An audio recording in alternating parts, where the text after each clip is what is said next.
They say the walls have ears, but in our office, the walls had mouths. It was a whisper at first, a flicker of unease, an unexplained glance exchanged across cubicles. Then someone said it outright. Julia went to HR. About him. No name needed. Everyone already knew. By the time Monday morning rolled around, Stratwell Solutions' sleek glass building in downtown Chicago felt like a pressure cooker. Polished shoes clicked more cautiously against the tile floors. Conversation stopped when doors creaked open. You could feel something had shifted, and at the center of it all was me. But this story didn't begin with chaos. It began like most corporate fairy tales: a promising job, a charismatic mentor, and a subtle manipulation disguised as guidance. When I accepted the position as a junior data analyst at Stratwell, it felt like crossing a finish line. The company was cutting edge, respected, and selective. Fresh out of grad school, I couldn't have asked for a better start. My boss, Richard Lane, was a name people dropped to impress others. He'd been featured in Forbes, guest lectured at top universities, and spoke with the kind of polish that made you forget to question him. On my first day, he welcomed me like I was the missing puzzle piece. "Welcome to Stratwell, Julia," he said, eyes sharp behind designer frames. "I've got a feeling about you. You're going to go far." In the beginning, I believed him. He offered mentorship, reviewed my reports personally, and pulled strings to get me into executive meetings. He made me feel seen, but not in the way a mentor sees potential. No. This was something else. The compliments started professionally enough. "Excellent work on this Q3 analysis. You have a strong instinct for patterns." Then came the shift. "You know, intelligence is the most attractive trait. And you've got it in spades." I dismissed it as awkward flattery, but the comments continued. Then came the late-night texts. First work-related, then casual. "Richard Lane at 10:47 p.m. Just reviewed your dashboard. Impressive as always. BTW, do you ever sleep?" Richard Lane, 11:13 p.m. Random thought, what is your ideal first date? I didn't answer that one. I told myself not to overreact. He was powerful. I was new. Maybe I was reading too much into it. I stopped believing that the night he showed up unannounced. It was late. The office was emptying out. I stayed behind to finish a report due the next morning. The floor was quiet, just the faint hum of fluorescent lights and the buzz of the vending machine. Then I heard his voice behind me.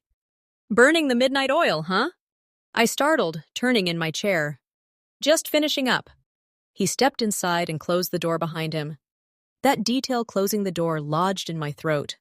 "You know," he said, approaching my desk slowly, "some employees get ahead because they're smart. Others, because they understand how things really work." I forced a laugh. "I prefer being the first kind." He leaned on my desk. "Too close. Maybe you're both. Which is why I think you and I should get dinner sometime. Off the clock. Strictly confidential." I smiled tightly. "Appreciate the offer, but I have plans." He lingered for a second. Then, without another word, turned and walked out. But the silence he left behind was louder than anything he had said. From that moment, things changed. Subtle punishments. Cold shoulders. My name was suddenly missing from calendar invites I used to be CC'd on.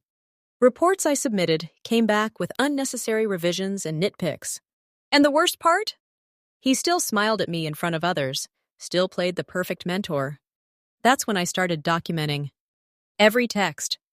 Every inappropriate comment. Every instance of retaliation. I wasn't sure what I'd do with it. Until I talked to Mia. She was a marketing analyst 2 floors down.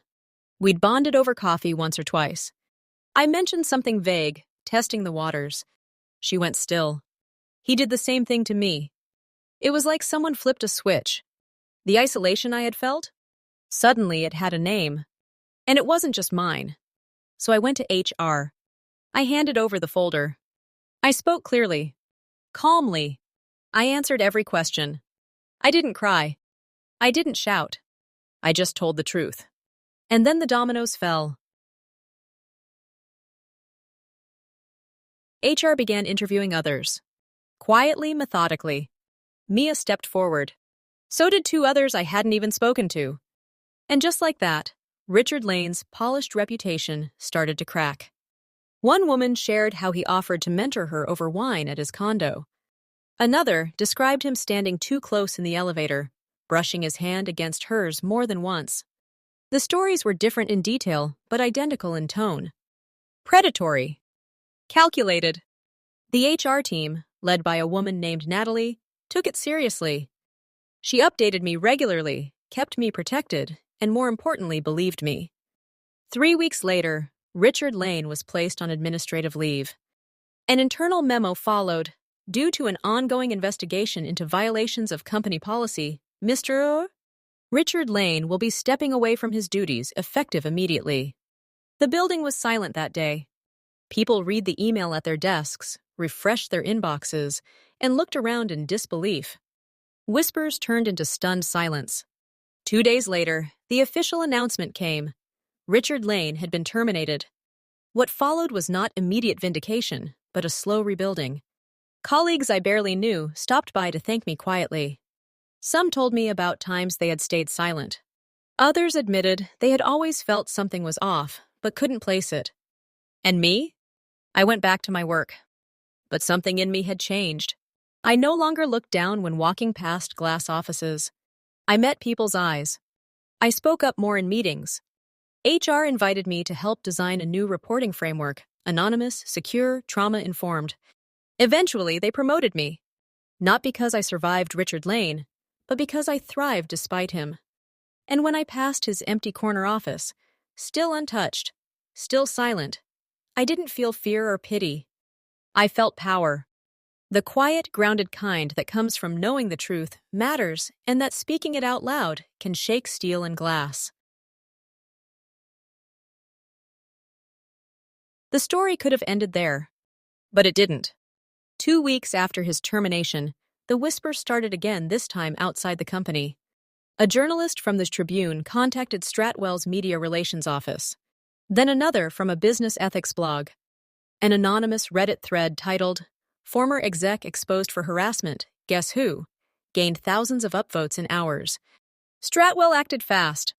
The CEO, a previously quiet presence named Martin Geller, released a public statement.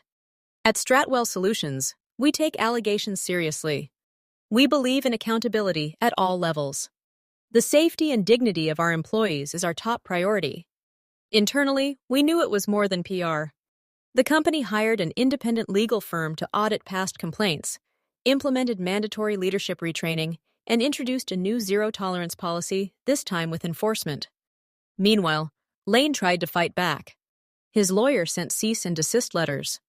He blamed HR, said he was the victim of a smear campaign. But it was too late. Screenshots, testimonies, timelines. None of it could be erased. A month later, I was invited to speak anonymously at a Women in Tech panel hosted by a partner firm. My words? Simple. When power goes unchecked, it corrodes. But truth cuts through it. Sometimes slowly. Sometimes all at once. After the panel, a girl approached me. She looked barely 22. Nervous. Hopeful. I think my boss is doing the same. I just didn't know anyone would believe me. I handed her my card. Said 3 words I wish someone had told me earlier. I believe you.